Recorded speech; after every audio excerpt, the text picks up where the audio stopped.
Assalamualaikum warahmatullahi wabarakatuh. Perkenalkan, saya Andan Bahaya Hirarjo dengan NIM 05413027 akan mempresentasikan tugas praktik 1 mengenai implementasi HTML, CSS, dan JavaScript DOM. Pada tugas ini, saya mengembangkan aplikasi front-end sederhana bernama Sita, yaitu simulasi sistem pemesanan dan distribusi bahan ajar universitas terbuka. Fokus utama pengembangan sistem ini bukan pada backend atau database, tetapi pada bagaimana membangun antarmuka yang terstruktur, menarik, serta mampu berinteraksi dengan data menggunakan JavaScript DOM. Saya merancang website ini dengan pendekatan user-friendly, artinya pengguna dapat memahami fungsi sistem tanpa perlu membaca panduan panjang. Karena penggunaan sistem ini diasumsikan berasal dari unit daerah atau admin distribusi, maka tampilan saya buat sederhana, jelas, cepat dipahami, dan langsung menuju fungsi utama. Prinsip desain yang saya gunakan adalah efisiensi, keterbatasan, dan konsistensi navigasi.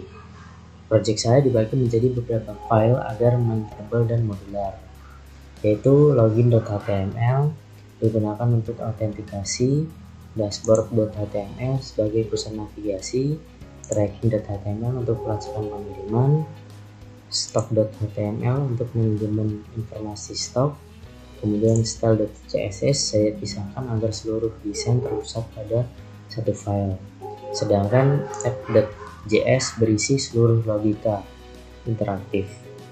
File data.js berfungsi sebagai sumber data dummy. Dengan pemisahan ini, jika sistem dikembangkan ke tahap lanjut, struktur project sudah siap.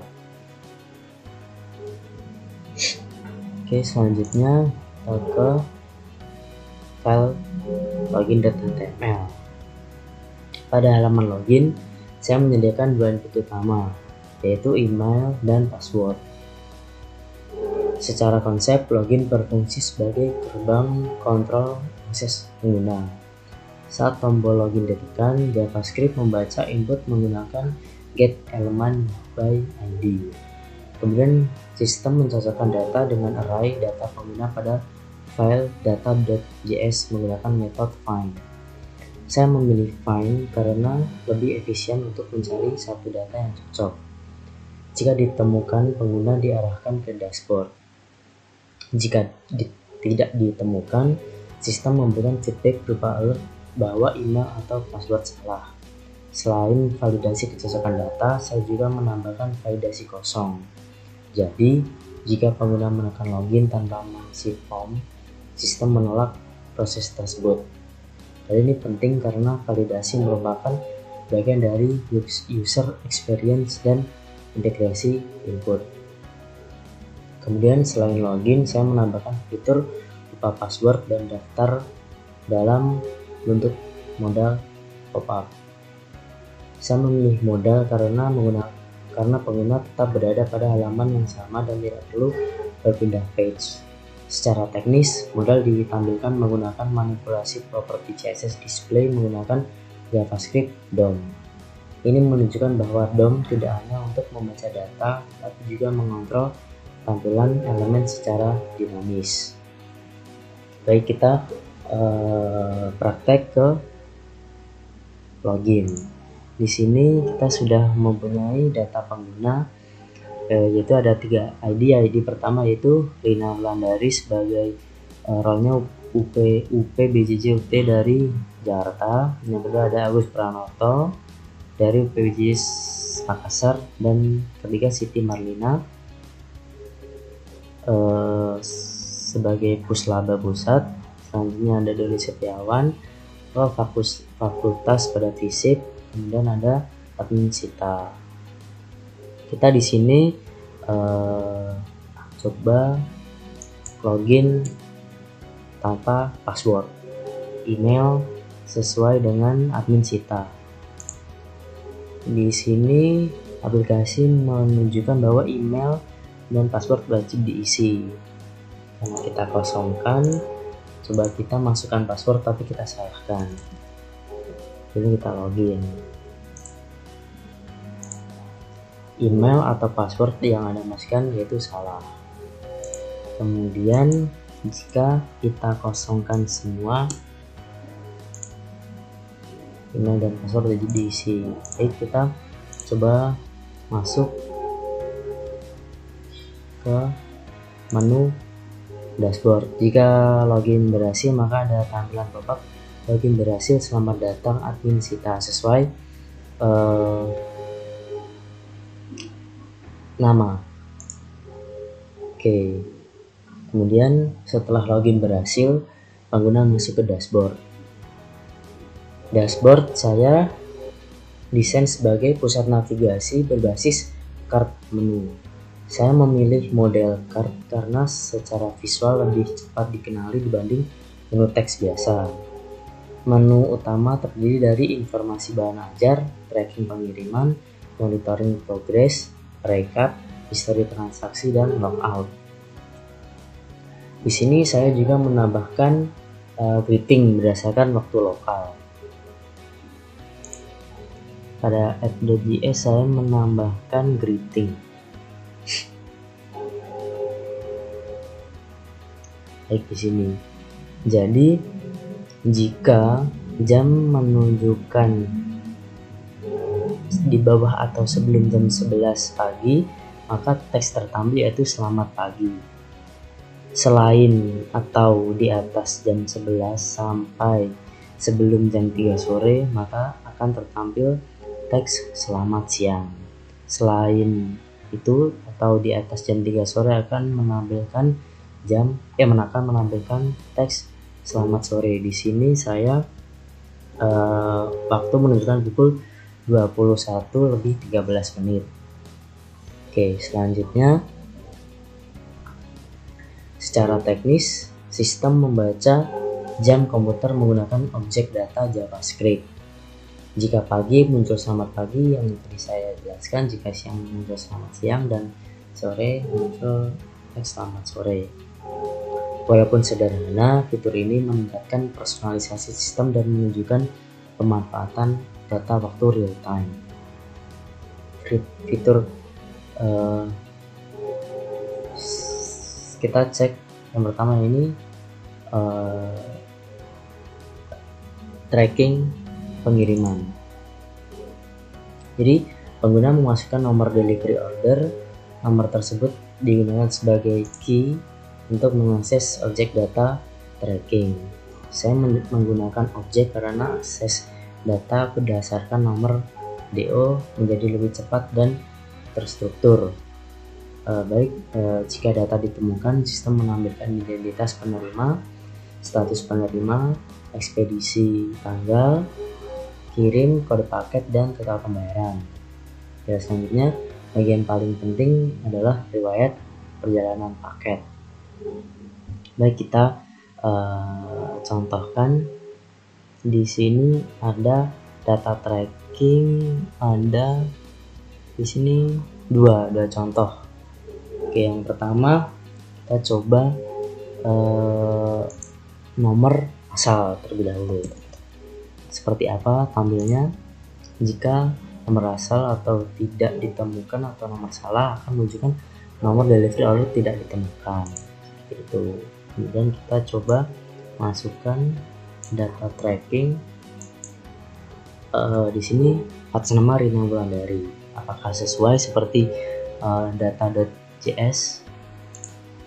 Oke, baik, di sini muncul Rina Wulandari, nomor DO sekian, status dalam perjalanan, ekspedisi JNE, tanggal kirim sekian, paket sekian, total harga 180.000, dan di sini saya menambahkan perjalanan paket seperti itu. Kemudian kita coba lagi atas nama Agus Pranoto.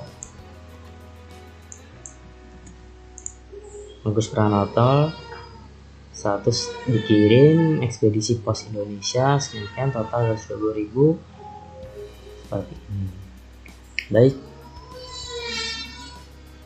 selanjutnya pada data.js setiap pengiriman memiliki array perjalanan yang berisi waktu dan keterangan status. Saya membaca array tersebut menggunakan for each, kemudian setiap item ditampilkan sebagai timeline. Dengan demikian, data statis dapat divisualisasikan menjadi alur perjalanan paket yang mudah dipahami pengguna.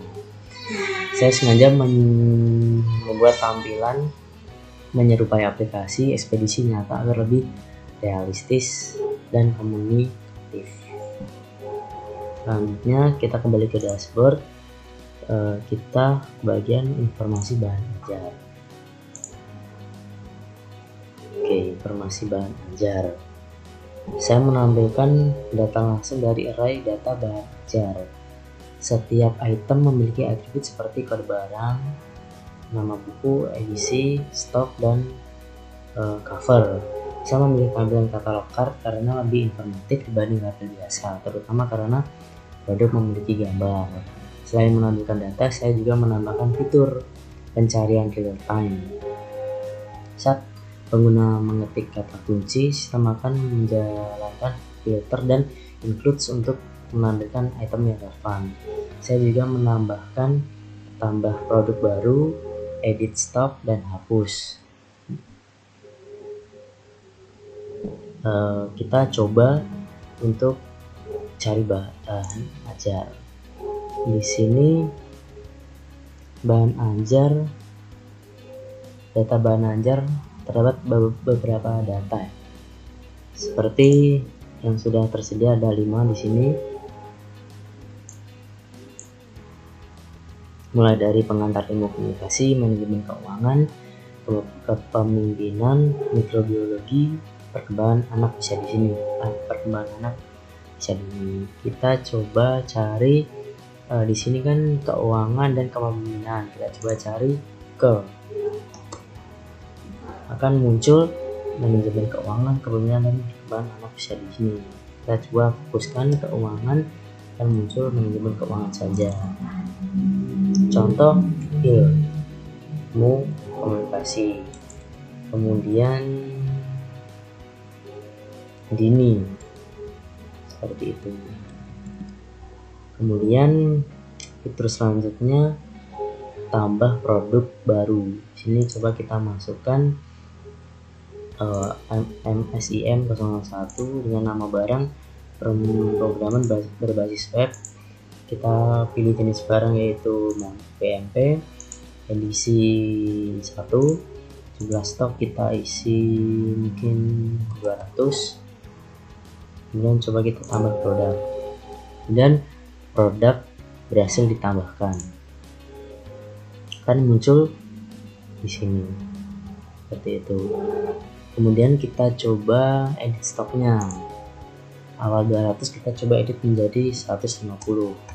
Apakah akan langsung tertampil stok berhasil diperbarui. Kemudian kita coba untuk hapus. Apakah akan terhapus ya? Di sini akan pop-up verifikasi. Yakin ingin menghapus produk ini, kita klik OK. Kemudian menampilkan notifikasi produk berhasil dihapus. Oke, sudah berhasil dihapus seperti itu. Kemudian melalui menu import form, data baru dimasukkan ke array. Setelah tadi melakukan push, lalu halaman berbaru ulang tanpa refresh. Ini menunjukkan konsep DOM rendering dinamis. Kemudian pada CSS, style.css, saya menggunakan pendekatan modern interface. Jadi beberapa elemen yang saya terapkan antara lain warna konsisten, shadow cut, rounded corner, spacing rapi, hover effect, dan responsive grid, seperti itu beberapa seperti ini. Jadi tujuan saya bukan hanya membuat website terlihat bagus, tetapi juga meningkatkan kenyamanan interaksi pengguna. Jadi kesimpulannya, tugas ini berhasil mengintegrasikan HTML sebagai struktur, CSS sebagai presentasi visual, dan JavaScript DOM sebagai logika interaktif. Jadi melalui studi kasus distribusi bahan ajar, saya belajar bahwa website yang baik bukan hanya bisa berjalan, tetapi juga harus mudah digunakan, terstruktur, dan mampu menyampaikan informasi secara aktif. Jadi jika sistem ini dikembangkan lebih lanjut, berikutnya dapat ditambahkan database, session login, dan integrasi API ekspedisi. Seperti itu. Mungkin dalam tugas menampilkan 4 halaman, yaitu dashboard.html seperti yang saya jelaskan di awal, login, stop, dan tracking. Tapi di web saya menambahkan yaitu monitoring, rekap belajar, dan history dan lockout. Jadi di sini monitoring, rekap, dan history untuk selanjutnya bisa lebih dikembangkan. Tapi untuk tugas ini hanya login, dashboard, ini informasi belajar seperti ini tadi, kemudian tracking pengiriman tadi. Jadi untuk monitoring akan kembali ke dashboard, rekap juga kembali ke dashboard, dan history juga kembali ke dashboard. Namun untuk menu logout kita bisa kembali ke menu login seperti itu. Terima kasih atas perhatian Ibu dosen. Assalamualaikum warahmatullahi wabarakatuh.